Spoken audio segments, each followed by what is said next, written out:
Hey, I'm glad you're joining me this midweek and give you a little something extra out of the book of Genesis as we track through it, and I hope you're tracking with me. You know, God's ways are not our ways. Just they're not. Sometimes God does outrageous things. I mean, like splits Red Seas, manna from heaven, quail from the desert, water into wine. Some of you like that one. He does amazing things, outrageous things. And we must remember that God always does God-sized things.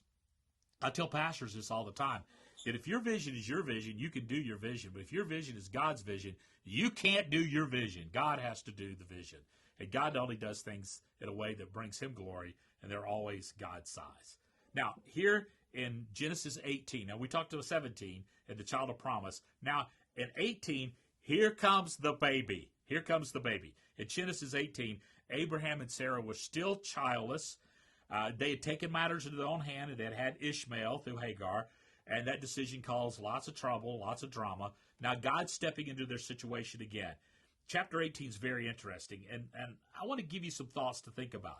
Abraham and Sarah, their names have been changed from contentious one, Sarah, to princess, Abraham to father of a nation, so from exalted father to the father of a nation.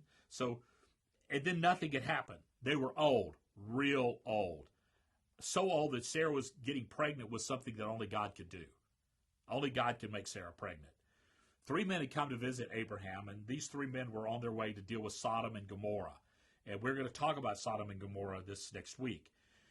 Abraham showed hospitality to these visitors, and his visitors made a prophetic utterance regarding Sarah having a baby. Listen to this.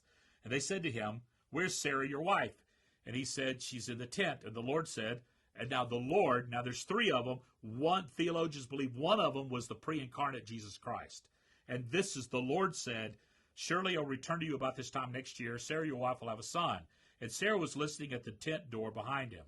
Now Abraham and Sarah were old, advanced in years. The way of women had ceased to be with Sarah. In other words, she was no longer having her menses. She was done. She'd gone through the change, y'all. And Sarah laughed to herself, saying, "After I'm worn out and my Lord is old, I shall have pleasure." And the Lord said to Abraham, "Why does Sarah laugh, saying, 'Shall I indeed bear a child now that I'm old?' Is anything too hard for the Lord? At an appointed time I'll return to you about this time next year, and Sarah will have a son." But Sarah denied, saying, "I didn't laugh," for she was afraid. And he said, "No, but you did laugh. No, but you did laugh." Can you imagine how awkward Sarah felt? Because she was caught. Here she was, the mocking one, the contentious one, now a princess. God makes a prophetic utterance to her, and she laughs in doubt. How many times have we done that with God? You laughed in doubt. You think, "Oh, God, you can't come through." And he does, and he does, and he does, over and over and over. I want to give you some reflections for this midweek. Some of the promises of God are based on his character and his timing and not on yours. Nothing is too hard for God. He could do anything. Sarah doubted, and her doubts did not change God's promise. Did you get that? Sarah doubted, but her doubting did not change God's promise. When we doubt God, we question his power and his character.